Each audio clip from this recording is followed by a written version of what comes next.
Well, good morning, everybody. Jeff Slakey and Spencer Hughes here on the Daybreak Show. We're continuing our candidate conversations, and I've reached out to everybody that's running in the legislative 35th district for the great state of Washington, and in both positions, 1 and 2. I'll have candidate conversations with all of them, so you get a chance to meet and hear them in their own words. Right now, running for re-election in position 1, it's Representative Dan Griffey. Hi, Dan. Hey, Jeff. You look like a bandit in that I mask. know. That looks good, man.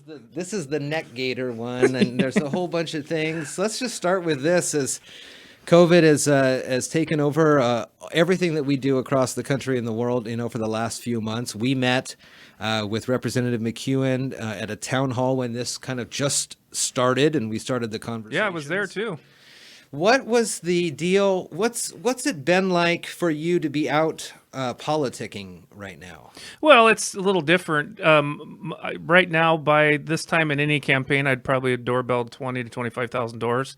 I actually like doorbelling. There's some candidates that can't stand doorbelling, but I love it. I like engaging with the constituents right on their porch in their safe spot, so they can tell me. It's not in the office where it looks intimidating. People tell me it's intimidating. I don't think it should be. I don't want my office to be intimidating. But, where they have that, the power position, their house, they can tell me right to my face what they need me to do and would like me to do and the problems in their life. So that's kind of cramped my style a little bit. I really rather campaign that way. But we're doing more indirect stuff. There's more Zoom meetings. I never knew what Zoom was until now. I like probably everybody in the world. We learned that. Some of the biggest challenges looking ahead to the upcoming legislative session, knowing what you know in your time there already, and then seeing where we're at with the current pandemic and how we need to move through this upcoming session. What are the challenges? Oh, there's going to be many challenges. How are we going to have session? There's many people, many in Olympia talking about having a virtual session. That doesn't work. I don't think we're set up to do that. I don't think you'll have a robust constituent input process. They're going to be, I know what my life's been like with Zoom and all that remote outreach. It's really going to stifle that constituent input process. So I don't know how it's going to work. I know that they've been working on remote voting. Okay. So we have an ability to make sure that our votes are secure and that our votes are our votes. And how do we do an ID to make sure that it is actually the representative voting and not a delegated issue, which is important. But pushing that button is what my job is. And so how do we get that right? And then how do we not overreact? I think we need to really work on making sure that that we stay safe, that we sanitize, and that we don't overreact and completely shut down the economy again. Washington State's going to have a hard time bouncing back from this one. And if we shut down again and we do more phased close downs, we're just going to see more ma and pa small businesses go out of business, which breaks my heart. We need to let this economic engine free in Washington State and grow this economy. You've gotten a lot done over the last couple of years. What more do you have to do in Olympia? Oh, there's always something to do. I told you it took that for my entire life in the Olympia. I've talked to you about ending the statute of limitations on felony sex crimes. We were quite successful on that. But we still have more areas where monstrous actions happen against my constituents, the people that I care about the most, and how do we balance proper punishment, proper isolation, so monsters can't terrorize people any longer. I will continue to work on that. And how do we balance this ridiculous call to defund the police?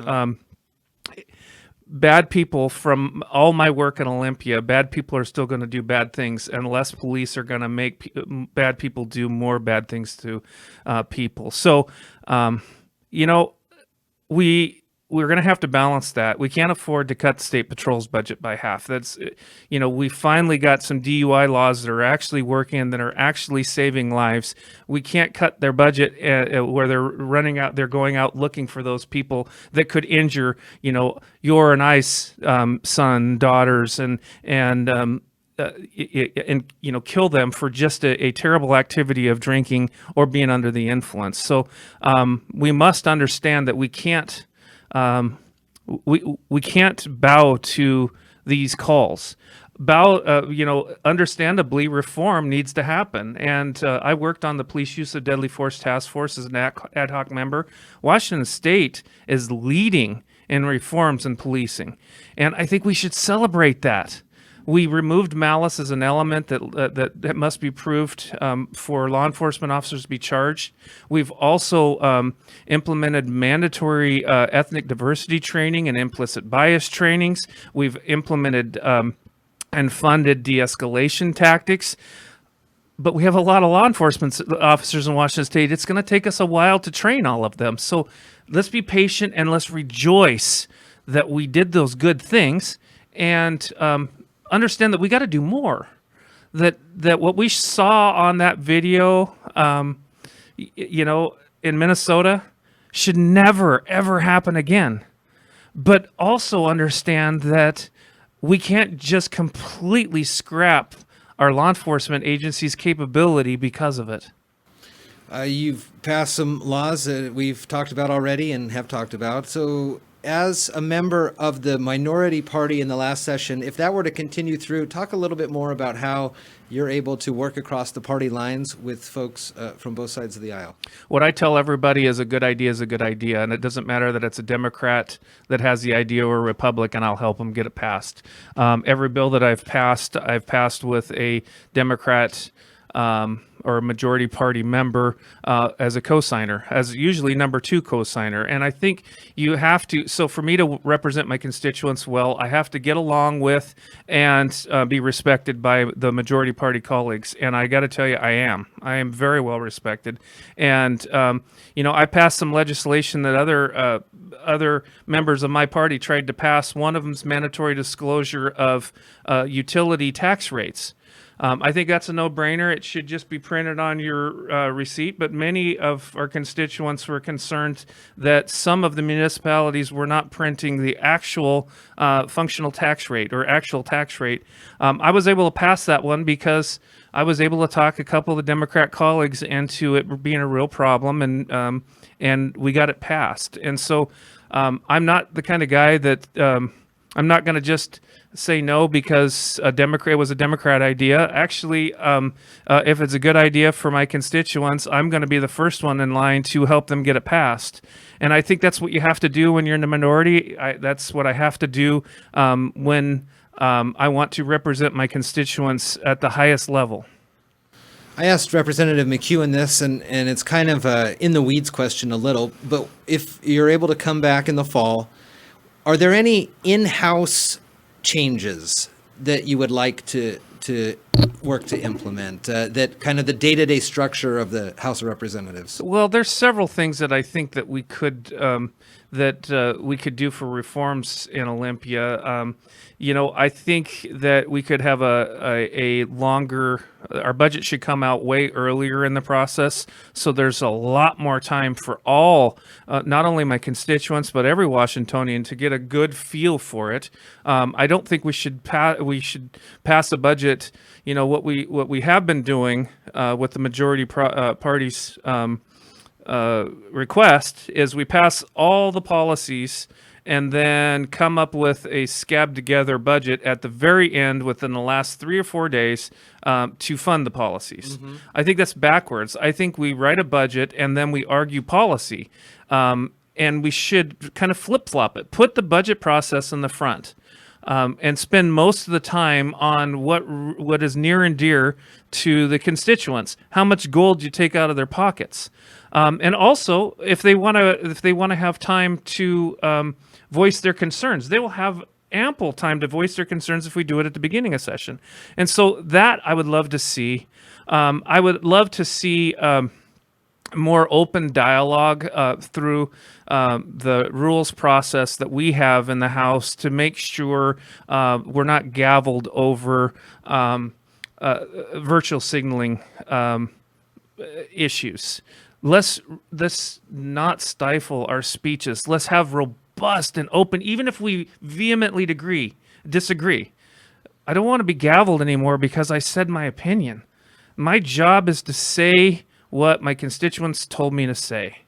And I've been working really hard with majority party folks to say it's better to say all of it, and leave it all on the floor.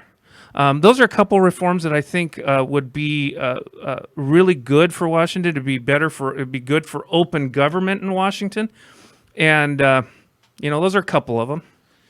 You talked a little bit about the possibility and ideas on virtual meetings and things like that. So that's some concerns for the operation of the legislature. Do you have any concerns or worries about upcoming possible legislation in the upcoming session? Oh, there's a lot of bills that are already being kicked around. A capital gains income tax, which is it's been rejected by Washingtonians. You've been around for a long time. It's been rejected probably more than what I have up now, 5. So we're going to have to balance the need and appetite for huge new taxes with the ability of the constituents to pay those taxes. I don't know that we have to tax our way out of this. What we have to do is we have to find a way to get our economy open and working again, and our gross receipts will shoot up fast. Take a little bit of our rainy day fund, help balance in a priorities of government manner, fund those things that we all agree are absolutely essential and irresponsible not to fund. Come up with those that we can say, yes, we'll fund those things in the next cycle when we've built the economy back up. But we should have restraint. We should understand that everybody, even business, is suffering miserably, especially business right now. A lot of people, other than those poor people that ESD has made manual screw-ups and not getting their unemployment to them. Other than those, a lot of people in their day-to-day life have been somewhat secure in their financial with their finances and their families' finances. The businesses, however, which Washington usually goes after as a funding source to fix our problems, they're suffering quite a bit. And we got to understand that an ability to pay from a small and large business standpoint is going to be pretty tough. And so understanding all of those difficulties and then kind of mashing that all together when we get into Olympia is going to be probably that and, I think knee-jerk police reform that's going to be tried are going to be most problematic issues we deal with. Representative Dan Griffey is on the ballot now for the primary, and you can see him for position 1 in the 35th Legislative District. This is part of our candidate conversations. Thanks, Dan. Thanks, Jeff. Bye, everybody.